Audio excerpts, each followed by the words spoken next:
What's up, y'all? I got a lawyer today. Click right here. Yep, click. Today I got a lawyer, so all you artists, pay attention. Let's go. Rising up, here we go. No time to be afraid. They say it's impossible. Can't listen to what they say. They got me motivated.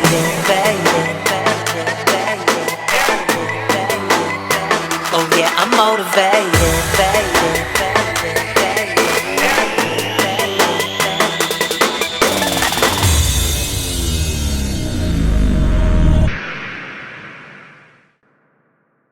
What's up, everybody, and welcome to Maximize the Business of You. Today I have a special guest with me. He is a lawyer. He's been doing and practicing law for about over 25 years. He's been my lawyer for a really long time. Not only a lawyer, but a good friend. Everybody give it up for Bob Celestin. What's up, Bob? How you doing? What's happening, Mighty Max? Welcome. I really appreciate you doing this and being on Maximize Show. This is a show for my audience to help them maximize their potential, and I'm really focusing on artists today, so I'm going to jump right into it, man. First question. Give me at least 4 tips that artists that are putting out a project, what are the 4 things they should be focusing on legally to protect themselves and make sure that their business is correct? What should they be doing? All right, so the first thing is obviously they should, always try to get the advice and counsel of an entertainment attorney. But even before doing that, some of the things that they may want to consider is one, if they're seriously going to be in the business of music, they should seriously think about forming some sort of an entity, a business entity, whether it be a corporation or a limited liability company. One of the reasons you do that is, or 2 of the reasons that you do that is, one, protect yourself from personal liability. In the event the company gets sued, they don't, and whoever sues gets a judgment against the company, they can't attach or secure your personal assets, number 1. Number 2 is there's great tax advantages to forming either an LLC or a corporation. Right. So such that a lot of expenses can be written off, and this way you can reduce the tax implications of your business. Right. So artists could write off equipment, marketing expenses, all that. Travel expenses. If it's all done for business purposes, yes, they can. Awesome. Give me one more. Give me another one. Oh, so yeah. So let me just tell you how this works out in real life. So in the news now, you hear that 50 Cent is being sued. Lost the verdict on a lawsuit that was filed by a woman who was the wife of Rick, or baby mother or whatever of Rick Ross, and he put on the internet a video of her having sex with somebody. So she sued because that was the unauthorized use of her name and likeness, and she got a judgment. But interestingly enough, the judgment was against her, against Curtis Jackson personally, and not any of his corporate entities. So what did he just do? He just filed for bankruptcy, right? The fact of the matter is, if he's been advised accordingly, all of his money is going to be in the various entities that he has, corporations and LLCs, which were not sued. So you could sue 50. He may not have when he says he's broke. Yeah, he's technically broke. He has no money in his pocket for you to get a judgment against. And whatever money he has now, he's going to go into bankruptcy. Oh, I mean, that's all of his money is in the company. So that's an example of why it's kind of smart to create these entities.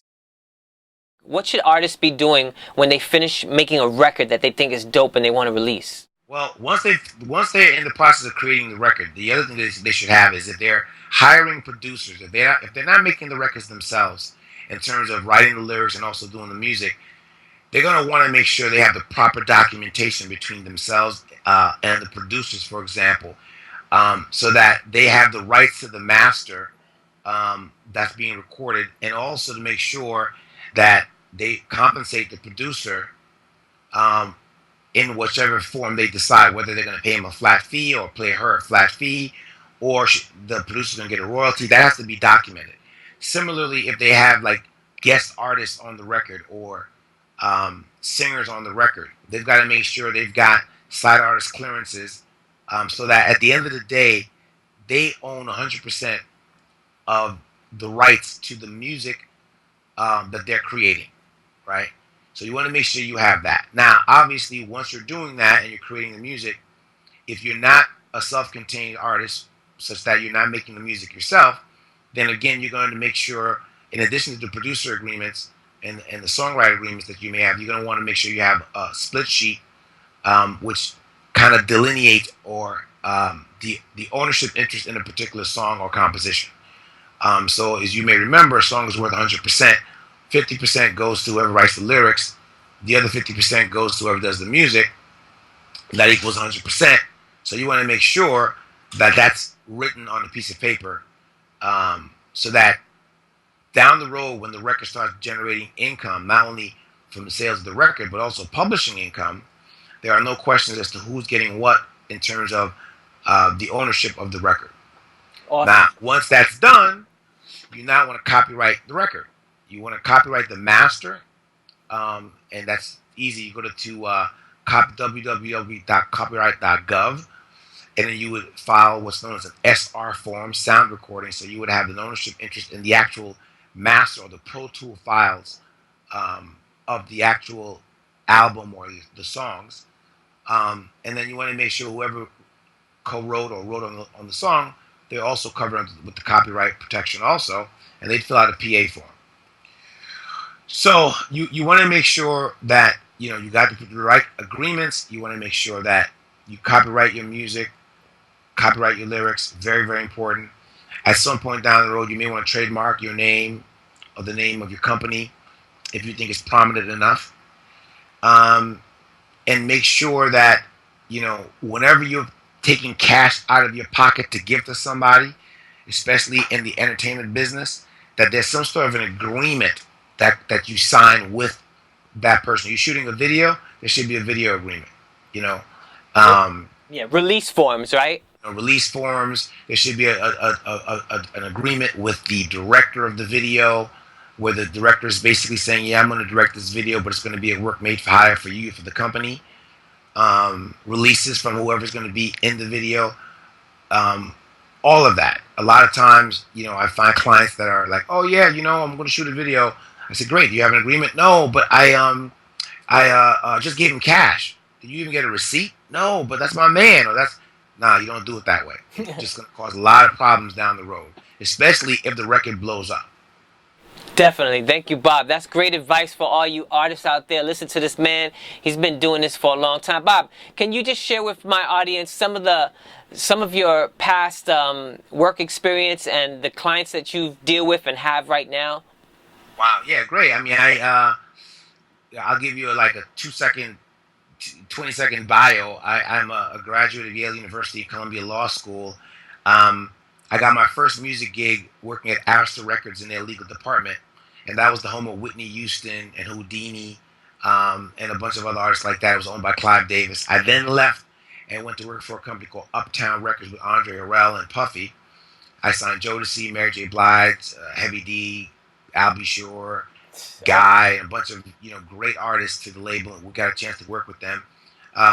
Left there and went to work with Eddie F from a company called Untouchables Entertainment, and we had a group called Intro. Pete Rock, CL Smooth came out of that camp. Donnell Jones, for example, came out of that camp.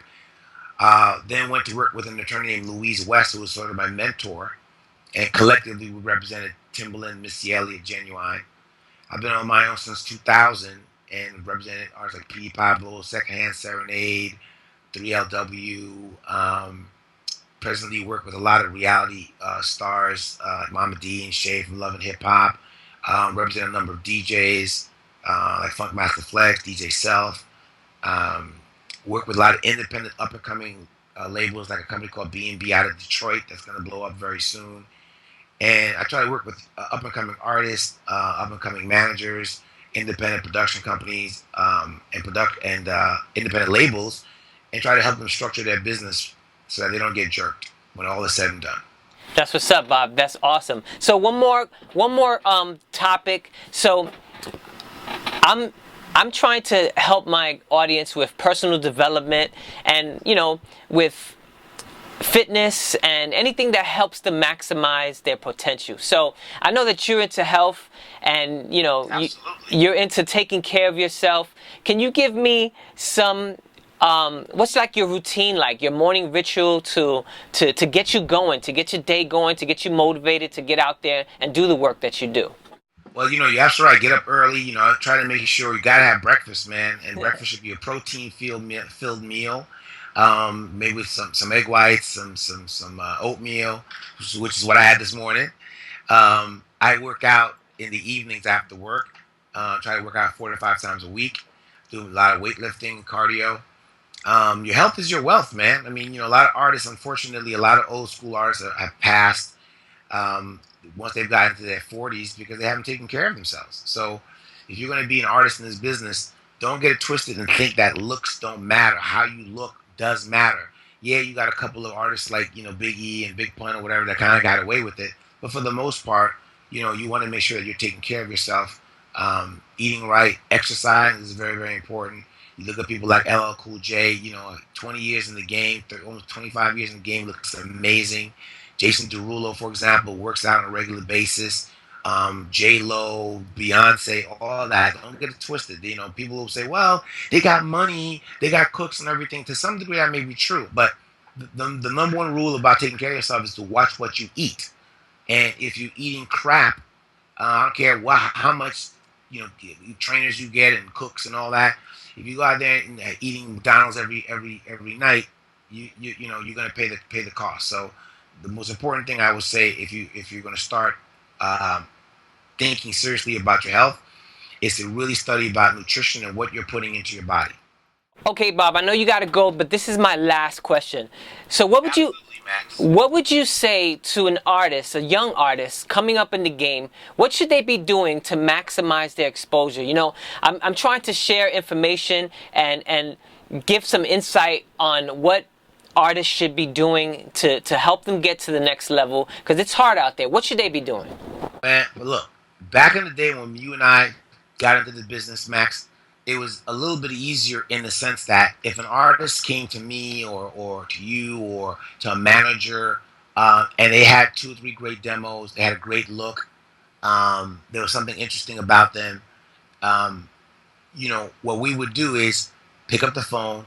Since the music business is about relationships, call up various A&R people that we knew, call Puff, call Andre, call whoever, Russell, whatever, and say, hey, look, I got this amazing artist.